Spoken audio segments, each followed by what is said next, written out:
Some places feel familiar before you've even been there. For me, that place was New York.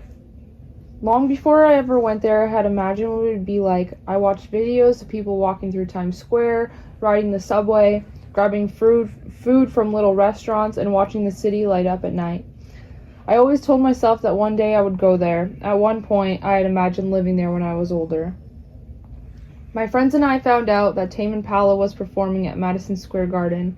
We had all been huge fans for years, and when we saw the New York dates, we knew we couldn't let the opportunity pass. Instead of saying maybe someday, we decided to make it happen. We all worked as much as we could and saved literally everything we made. There were moments when buying concert tickets, paying for hotels, food, and transportation felt impossible. But through all the trial and error, we didn't give up, and we decided not to let it stress us out. Looking back now, I realized that planning was just as important as the trip itself. It taught me that dreams don't become real by waiting. They become real because you're willing to work for them. When we finally arrived in New York, it somehow felt exactly like I imagined and completely different all at the same time. The city never seemed to stop moving. Every street had something happening. There were people everywhere, music coming from stores, and the city was so bright even at night. Even something as simple as walking to get food became an adventure, because there was always something new to discover. Of course, not everything was perfect. Like any first trip without our parents, there were moments where we got lost, changed plans at the last minute, or had to figure things out on our own. At the time, those moments felt stressful, but now they're some of my favorite memories because we figured it out together.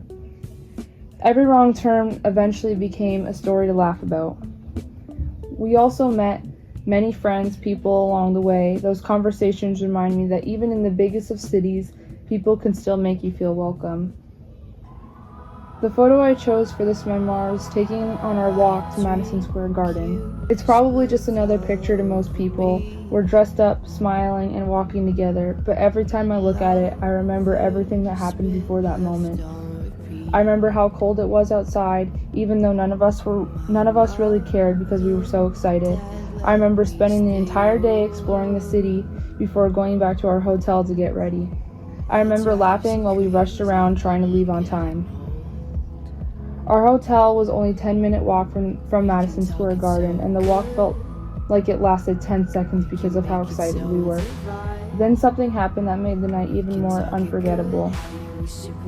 The concert wasn't completely sold out, so we unexpectedly upgraded our seats near the front. I couldn't believe it. What had started as a dream and had taken months of planning somehow became even better than I had ever imagined. When the lights went down and the music started, it didn't feel real. Hearing songs that I had listened to for years through the radio, there with my friends, is one of the most famous venues in the world, was something I'll never forget. Looking back now, I don't think the trip changed my life because it was perfect.